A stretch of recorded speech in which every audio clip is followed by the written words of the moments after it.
Alright, how's it going everyone? So today I have another pose practice video for you guys, and in this one I focused on making the poses a bit more dynamic, or at least that was the idea. Don't forget, if you'd like to support the channel, you can do so through Patreon or YouTube memberships, which are linked in the description, and you can also join our Discord server. Also, this video is sponsored by Parblo. They sent me their Intangbo X7 tablet, which I'm going to be unboxing and using to draw the poses. I'm also doing a giveaway with them, where we're giving away an Intangbo X7, so stick around until the end of the video to hear the rules for the giveaway. Now let's get started. So here's the Intangbo X7. It was sent to me by Parblo, who's a brand that mostly focuses on making affordable and like budget/beginner level tablets for people. This is one of their pen tablets, meaning it doesn't have a screen, and it retails for around $60. It has 8,000 pressure sensitivity levels, like pretty much every other tablet on the market right now, I think, and also has 60 degrees of tilt support, which for a tablet like this, which you never really put on a stand anyway, this one's always going to be flat on the table. For a tablet like that, it's not really necessary, but it's nice to have. When you open up the box, the first thing that you see is an instruction manual. You also get a sticker sheet, which is nice to have, I guess. Don't really think I'm going to be using it, but you know, there you go. Then it also comes with a cloth, which is pretty cool. This tablet actually comes with a lot of extra stuff, which is nice to have, I guess. Then we have the artist glove, and this glove actually fits really nicely. It's not as loose as some other gloves that I've tried, or maybe I just have small hands. Then we also have the start guide. The cool thing about this tablet actually is that when I plugged it in, it just immediately worked. Didn't have to download any drivers or anything like that. It's just plug and play. And it also works with a bunch of other things other than just PC. It works on your phone as well, which is why it comes with that USB cable, so you can plug the USB-C in. Also has this pen sleeve, which I've actually never seen other tablet companies do before, so it's pretty nice to have, I guess. Then we have the pen. The pen feels just like any other stylus I've used. The only thing is, it has that logo on the back, which I've tried to remove it. It doesn't come off. And I thought it was going to be kind of annoying, but it's not. Because with these tablets, you never really hold the pen all the way in the back, so it doesn't really get in the way. They also give you a USB-A to C converter, so if you want to use it with your phone, you can do that pretty easily. And then here's the tablet itself. It's got a fair bit of weight to it, so it doesn't feel flimsy or cheaply made or anything like that. And it's pretty small. Here's the human skull comparison test. It's barely bigger than your head. It's got some rubber pads in the back, which prevent it from moving when you're using it, which is something I was kind of worried about, but yeah, it doesn't actually move when you're using it. It also has this knob, which switches the compatibility mode, so it's easier to use. But yeah, that's the Parblo tablet. That's the unboxing, I guess, so let's test it out. Alright, so I picked 3 poses this time, and see, the thing with the tablet that I'm using right now is that it takes a lot of muscle memory to be able to use one of these pen tablets correctly, and because I haven't used one in years, I'm actually not that good at using it, or, you know, I don't have the muscle memory anymore. So instead of doing the poses like I used to do in the previous video, where, you know, I take the pose and then I kind of refine it as I go along, this time I decided to choose some poses, and then the goal was to exaggerate stuff. So I went a little bit messier. You know, instead of trying to keep my lines completely clean, I decided to make them a bit messier, but then I decided to try to exaggerate them as much as I could. Or actually, I shouldn't say exaggerate. I should say I tried to make the poses more dynamic. And then exaggeration is one of the tools you can use to make things more dynamic. But I don't know if you guys have seen the video, but I made a short pretty recently, I think, about how if you want to make poses more dynamic, it's not just about exaggeration. You have to actually get the logic of the pose right. Like, for example, in this case, she's kind of, I guess she's kind of taking a step forward, or like skipping. This movement requires very specific body positioning. For example, she can't do this if she were to flex her spine so that her rib cage gets closer to her pelvis. It wouldn't make much sense anymore. So if you want to draw a pose like this, let's say you're not trying to exaggerate it, and you just want to draw a pose like this, you have to make sure that her upper body is upright and that her hips are kind of tilted. And then if you want to exaggerate it, you just have to take those elements, her upper body or her entire torso being upright, her hips being tilted, one of the legs coming forward, the other one going backwards. You just have to take those elements and then kind of exaggerate them. Because if you don't get the base of the pose right, it doesn't matter what you exaggerate. It's not going to make the pose look any better.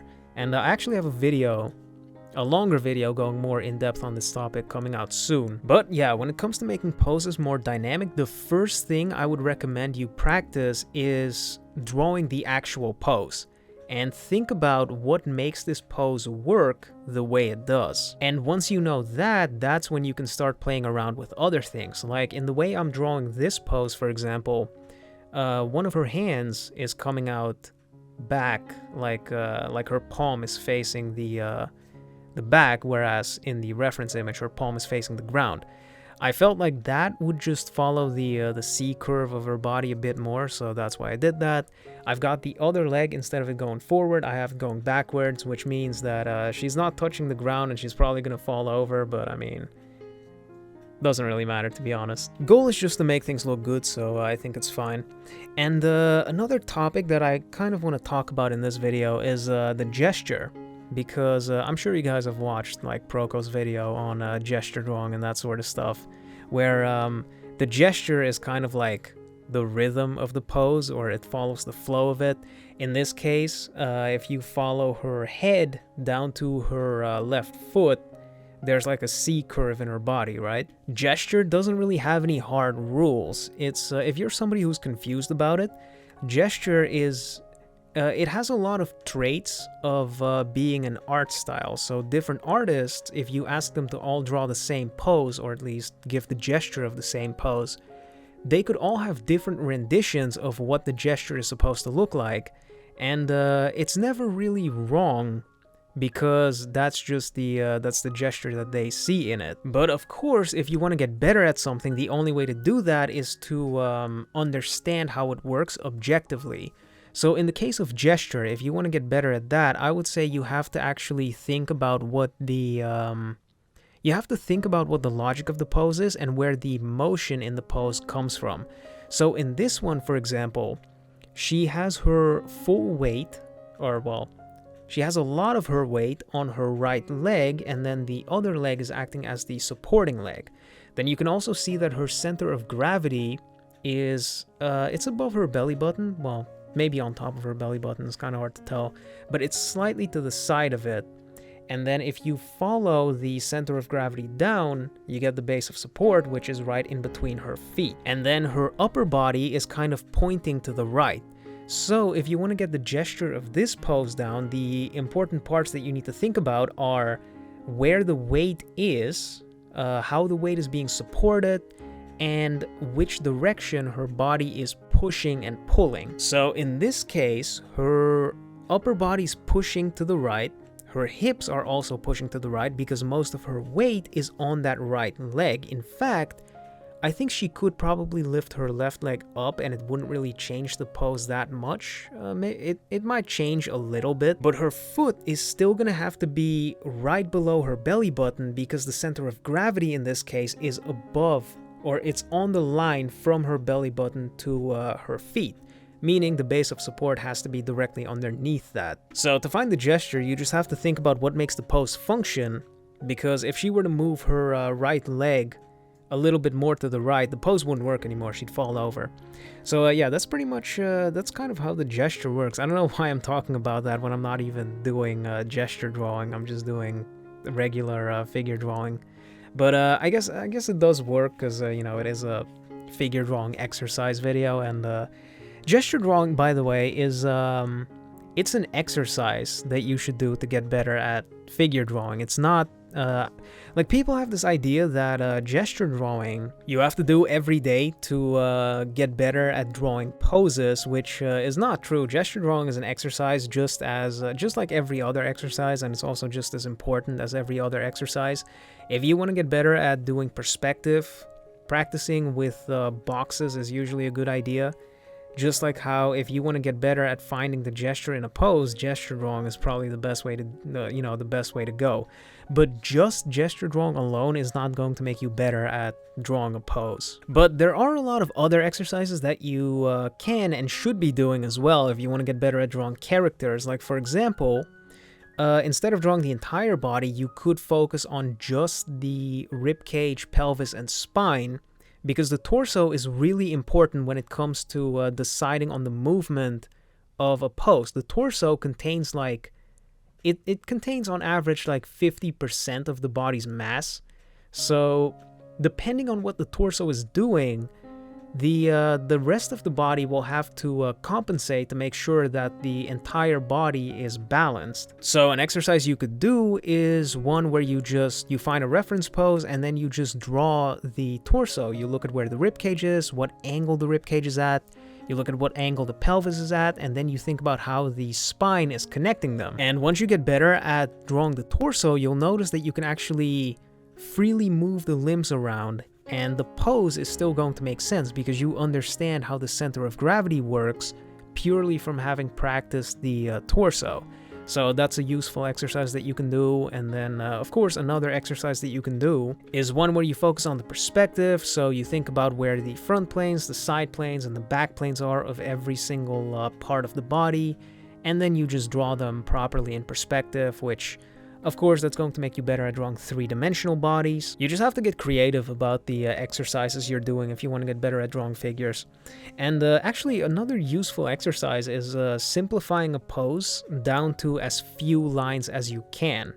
Because by doing that, you'll actually be able to draw poses with very little lines, meaning you can test out a bunch of different poses without having to commit a ton of minutes to drawing even one pose. For this pose, I actually tried to do something slightly different, where instead of following what the original pose is doing, I made the upper body stand upright a bit more, but I had the left leg go backwards a little more, and then I brought the right leg forward so that she has to bend her right leg so that she can actually stand upright. And I just wanted to see how this would work in relation to, or compared to the original pose. Also, I should probably talk about the tablet. Overall, I think my experience with it was fine. The surface on this tablet actually has a decent amount of friction, so you do have a decent amount of control when you're actually moving the pen. But like I said at the start of the video, using a tablet like this requires a decent amount of muscle memory, which takes a fair amount of time to actually learn. And in the making of this video, I didn't have that kind of time to learn how to use this tablet again. So if you're planning to buy this tablet, be sure that you're prepared to spend a lot of time learning how to use this tablet in the beginning. Your lines won't go where you want them to go. And another thing, or another problem that I had with this tablet was that it's really small. I was working on a 24-inch monitor, and this tablet is only like 8 inches, I think. So you end up with a lot of range of motion issues. That's also why my lines in this are a lot more messy than you've seen in other videos, because sometimes I would draw a line and I did the movement on the tablet, but the line that I drew was not the size that I expected it would be. So yeah, there's a bit of a learning curve to it, but if you're serious about learning how to draw, eventually you'll figure out how to use this thing properly. So if you're a beginner who wants to get into digital art and you don't want to invest like $200 into a screen tablet, then going with something like the Intangbo X7 would work. But yeah, wrapping up this pose now, so I'll see you guys in the outro.